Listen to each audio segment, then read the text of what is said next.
Yo, welcome back to the Feuding Bros. As usual, I'm Freddie. What's going on, Freddie, man? Doing good, man. Doing good. Excited for today. And Thierry, what's up, man? Good man, good man. Successful week of hate watching, so very positive today. Yeah, as you can hear from my voice, I'm not very positive at all.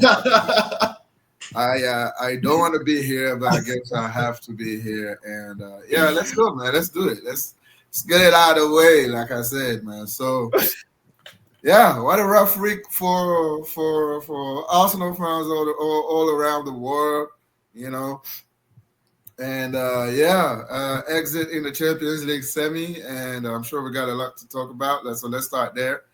Arsenal 1, PSG 2. Arsenal elimination in the semi-final. What you got to say, man? Terry, you want to go or should I? Because I know you have a lot. You have a lot to unpack, man. No, honestly, man. Honestly, first of all, I wanna talk about PSG first of all, because obviously we're gonna spend a long time on Arsenal. I know we will, but I want to talk about PSG because obviously, it's been a surprise. Obviously, at this point we kind of knew what they were about, but from their performance at the start of the season to now, it's been a drastic change. Yeah. For them to even do what they did against Liverpool, obviously Aston Villa was a bit more tricky, but again to come here against Arsenal, win both games, and obviously they rode their luck. Donnarumma had to pull up some great saves, but I think overall they were the better team, and it speaks to Luis Enrique's management as well to be able to get that team together. Like I know you guys have seen and everybody's been saying they got rid of all the superstars and now they're a proper team. So yeah, I've been impressed with them, and again this tie I was very impressed, especially the first game. This game they went at their best. You could see that they missed Dembele, that they couldn't get that overload in midfield like they were doing the first game, and that's also something to do with Arsenal. Arsenal was all over them, and Arsenal did what we said they should do, and what we said will work best for them. Make it a physical game, make it a fight. Go Tony Pulis, Sam Allardyce pumping the ball to the box, like throw-ins, like free kicks, everything. Just put it in the box, see what happens, and they got chances from it.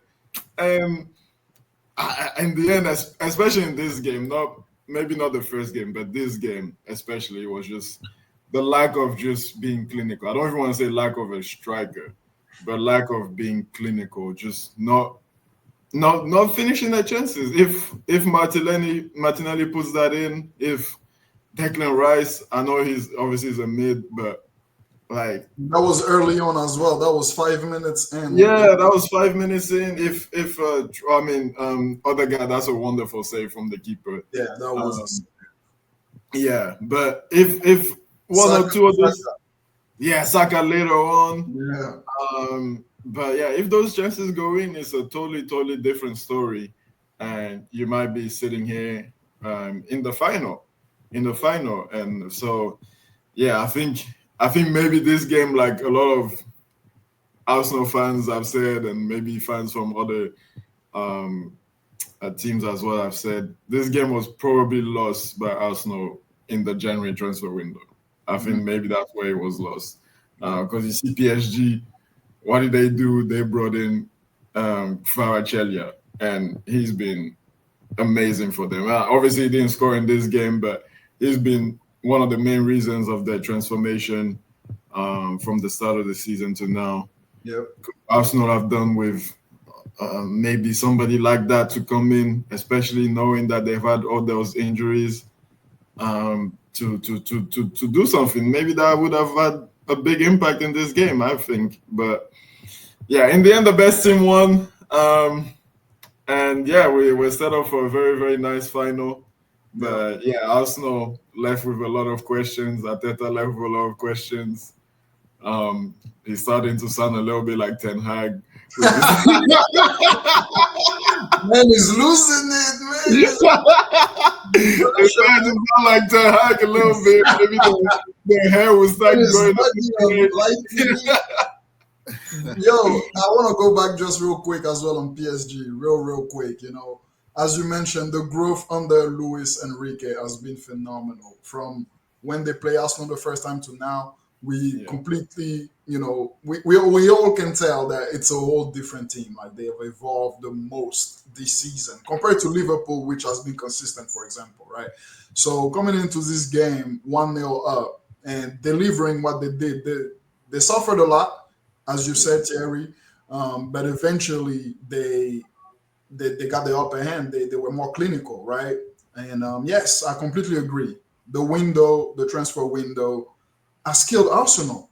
And let's go back even to the summer, because we can make that transition now to talk about Arsenal. They came into this game, they came in with the right approach, as you said. I did think, though, they activated the Tony Pulis strategy a little too early. I'm talking about 10 minutes in, you see Partey doing long throws, like... Hey, I mean, you're trying to win the game. Like, they're trying to win the game. Come on, that's the last 25, last 30 minute strategy. Not open 30 minutes. Come on, I was like, yo, the style of play was out of the window, bro. Like, let's not care about that. Let's just do whatever is gonna work on these guys, because I feel like it was a little bit of desperation kicking in, because this team, PSG. They didn't budge in. We knew they could. They have that, we've seen that aspect of them where they kind of crumble during games that they're actually controlling. And that didn't happen against Arsenal. So it's like they run out of ideas. That's what we saw, right? And again, that goes back to the freshness of the team. The team was clearly too thin. When you have to bring on Ben White to change a game, Champions League final, semi-final. And apparently that's the first Arsenal game in a semi-final in forever type stuff, right? So when you have to bring on Ben White, right? And we talked about it in the group. Nwaneri, where is he at, right? I feel like the main conversation Arsenal fans need to have right now is on Arteta. Because, as you said, he's something like Ten Hag right now. But the thing is, Arsenal fans were harsher on Ten Hag, who is not their coach, than they are on Arteta, who is right there and doing nothing. So I really want to dig into that side of the conversation with Arsenal fans, like, for real. Right. Well, I mean, I've heard you. I think obviously you're gonna gloat, because that's what you're here for, right? When you're talking about style of play or whatever, throw-ins and that. I mean, we went in, and I think for the first 20, 25 minutes, PSG couldn't get out the half, and we were on them. It's not just about the long throws. PSG's weakness is on set pieces. So, crosses going into the box and all that. So I think that's why they use the tactics, especially with Partey there, to use the long throws as well, just to like. But I was kind of surprised with PSG as well, because just the way they defended, I didn't think they would defend it like that, and obviously they needed like an amazing Donnarumma as well, because on another day we win this game, and then, there's nothing here to talk about. But I mean, Donnarumma was out of this world, and it needed to be honest, to keep them in it. And but once we had to go and score within those 20-25 minutes, and once that died down, you could see that PSG just kind of got a little bit more control of the game in midfield. They were just getting a little bit more possession and all that, and then that's when the game kind of swung from there. So we had the opportunity, and we're going to go back to the transfer window, especially January. Is that the thing is, before our first game where we play against PSG and we beat them, January comes, they're reinforced and we don't, and we see we see the difference here, and that's pretty much what tells you everything you need to know about how January should have planned out. But yeah, I mean, at the end of the day, the boys went out there and did what they could. I mean, I couldn't fault. I mean, there was some performances, like individual performances that I can, put a finger here and there. Like, I mean, Louis Kelly wasn't in this game so much, and a few players like that. But I mean, as a whole in the team, I think they tried everything they could, and it just wasn't their day. I think it was PSG's day, and PSG's way to control the game as well after those 20 minutes were gone. I think that was impressive. So all in all, we were beaten by over the 2 legs by a better team, and then you just gotta accept that. What I wanna, I guess, question as well, like Freddie was mentioning with Arteta, was obviously, like we talked about making a physical game, blah blah blah, and you guys go ahead and do that, and first 25 minutes, okay, you don't get the goal that you need and stuff, and the game is dragging on. And I get, yes, you don't have the depth maybe of a PSG of some other teams, but I feel like there's such a tactical like rigidity to Arsenal, to Arteta, where you're losing a game and you're still doing like for like subs. Okay, Luis Kelly's not having a good game, but do you really need to replace your left back? I don't know, Timber, was it maybe an injury? I don't know, that's what I was told. But if, let's say, it wasn't an injury, do you need to replace your right back? What does that add? Like, I mean, can you remove a midfielder? Why is Partey still on? Can you remove Partey, put Nwaneri? Can you? There's a lot of questions about his tactics. Yeah, honestly. I'm like over these 2 legs. Yeah, yes, and we talk, like, for example, we talk about like I don't know, the desperation and stuff like that. We did that as well when we just throw on Maguire up top. Like, why can't we see that from you guys as well? When Saliba will go up top and you just pump balls in the box. Like, at the end of the day, you're trying to win a game. Like, it doesn't matter what you do. Why is he always stuck to this like for like changes? He has to be the same player. And you're right, and that was exactly my frustration. And I remember, because I'm in a group chat, a WhatsApp group chat with Arsenal fans, a bunch of Arsenal fans as well. And just before the actual penalty that PSG got from the Louis Kelly's handball, I was crying out for him to go off, and it was obvious that he was having a bad game. And this is what I was saying. In the first game, in the first leg, he doesn't do any changes until the 89th minute. Yeah, when we're losing 1-0. And here again, it just not reacting fast enough. And that was my gripe. And you're absolutely right.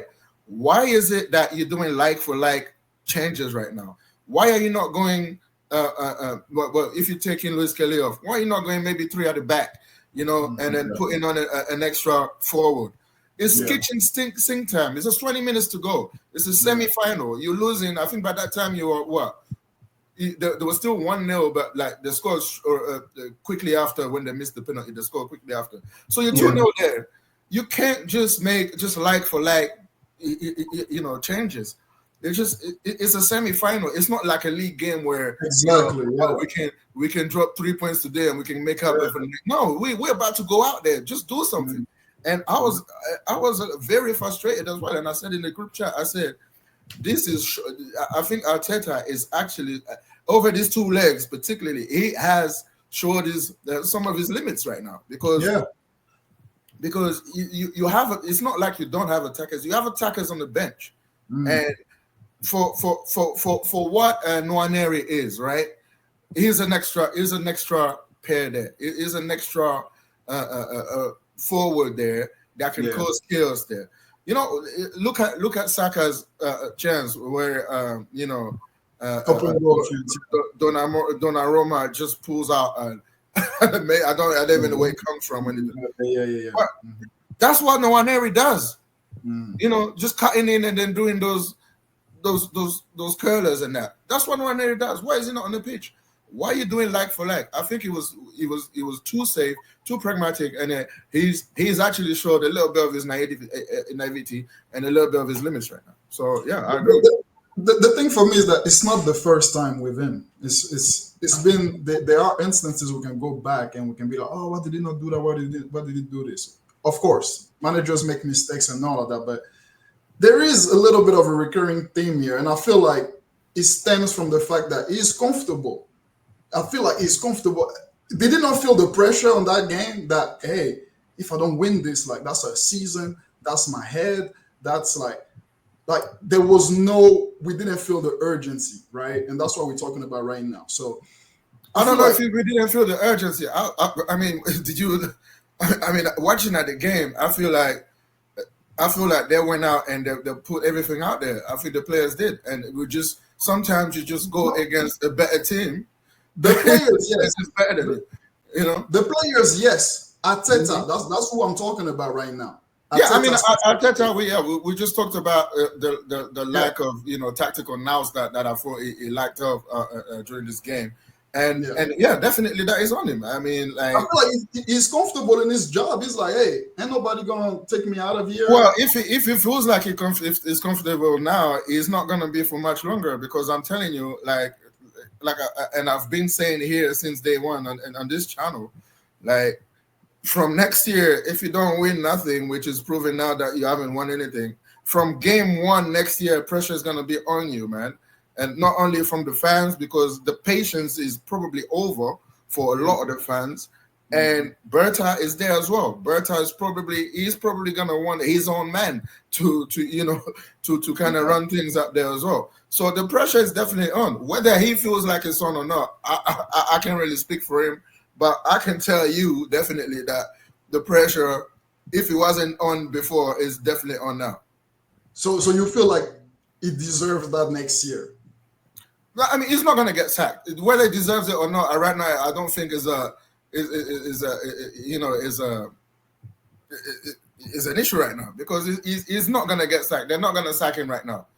You have to remember as well that the reason why we are in the semi-final is also because of Arteta. So he has also that in the credit. You know, I mean, the semi-final in isolation is a great achievement in isolation. But when you look at the whole season, and when you look at especially the last 3 years, it's not, because you needed that, because it was the only thing that you had left, so to speak, you know. But in isolation, getting into the semi-final, if you at the start of the Champions League, if you ask many people, not a lot of people will put Arsenal in the semi-final of the Champions League. But because having got there and having sort of like squandered everything else, like you're out of the league, you're out of all domestic cups. This is what you got left after the whole narrative. You know the whole narrative. After being second, you show progression. Now this is it. This is where you need to show that there is still progression. And for me, once that's removed, and you look at the overall year of the overall season so far, it's at best stagnation, and I would say regression. Yeah, I think you guys are in a dangerous spot. Honestly, I think you guys are in a dangerous spot, because it's obviously a do or die spot, and I feel like we were there not too long ago with Ole, where we had 2 seasons where he got us in the Champions League back to back, and we finished. I think first season we finished 4th, second we finished the second season we finished 2nd, and then you have the summer where it's like, and then we were also like, we kept losing in semifinals.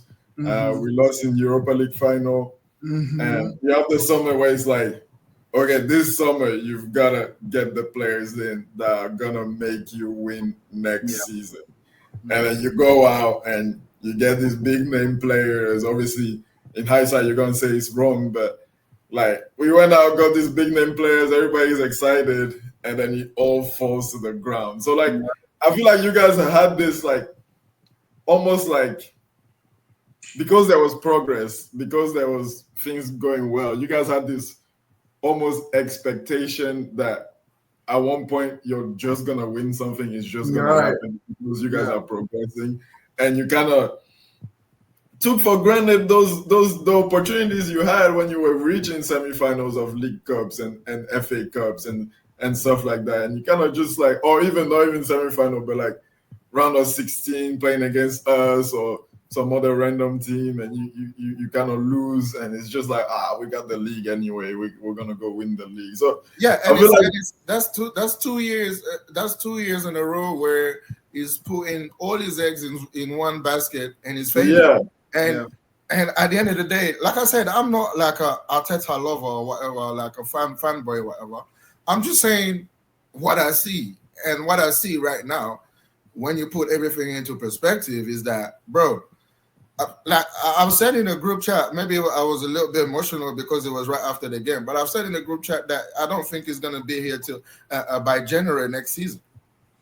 I don't think it should be here by September. Like honestly, that's not.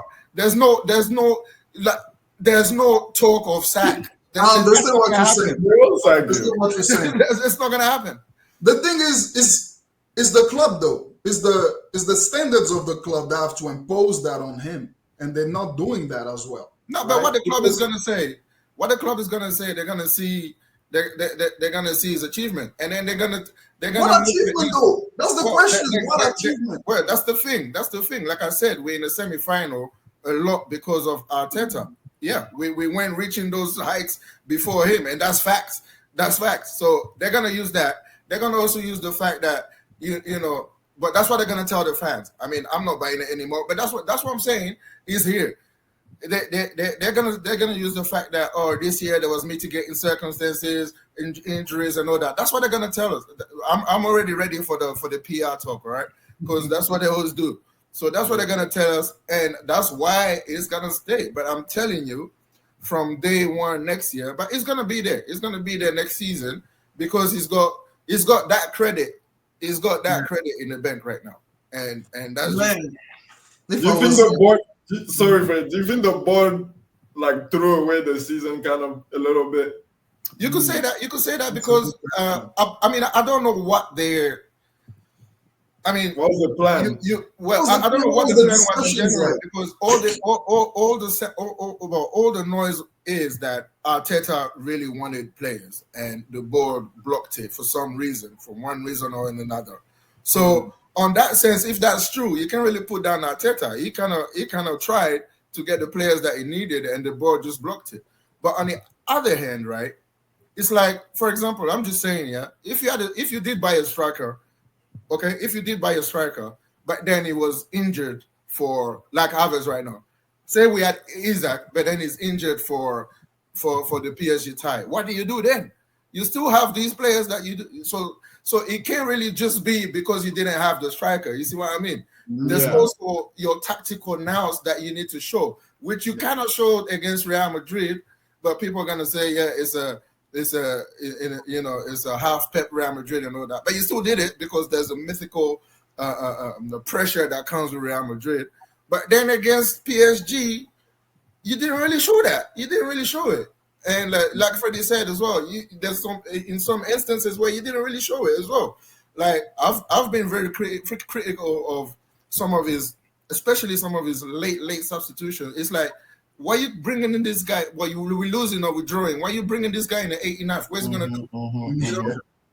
It's not going to do nothing. So I feel like he has like the ND and Ketia. I don't know. But I don't know.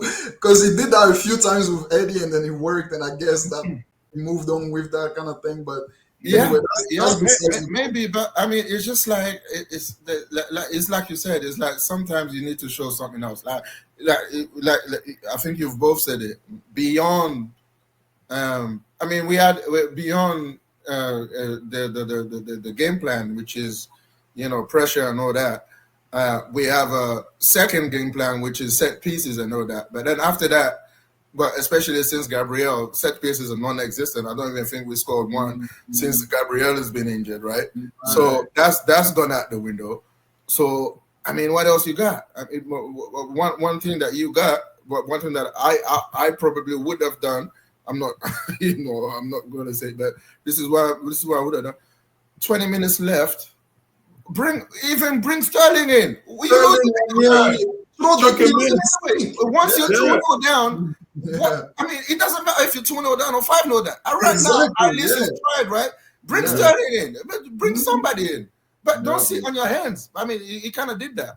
He did that. So that's why I guess another question would be like, so then do you trust him even if they give him the e-sacks and the blah blah blah? Do you trust him to make the right decisions in these games again? Because he might be fine to go smash like the ball moves and all that every week and all that, but those high pressure games where you need to win. I remember last year, Man City, when the title was really tight and it was towards the end of the season. And I mean, y'all went there and drew, but like if you guys had won that was the title. You guys would have won the title right there. So, and obviously this semi-final today. Do you trust him in these high pressure games to make those right decisions? Let me add to that question as well. Like, if he's gonna go on and have a summer window, like he's gonna build a team and all of that, is it worth letting him have all this money on top of what 700 mil is spent to strengthen the team and build a system that's not going to be necessarily the next manager if that doesn't work? Is it worth it? I mean, but when you talk about the 700 mil, it's over the 5 years, and that's what I mean. And in that same period, there's other teams that have spent much more than that. We're talking per manager. It's still a lot of money. It's not. I mean, no. But it's a lot of money. But under one manager, you got to compare it to the market as well. Like you got to compare it to the market. It's the club. No, because you're trying to put. Pep is number one. Yeah. There's too many factors that you can add to that. But 700 days, we're nowhere near. We're not even first. We're not. I think we're down to fifth or sixth. Like the spend the I'm money. not sure. I think you're as a manager. What I'm saying is, as a manager, I mean, it doesn't really matter. Like because, but at the end of the day, when you look at some of the signings, but this year, yes, it's been dreadful. It's been dreadful when you look at the signings.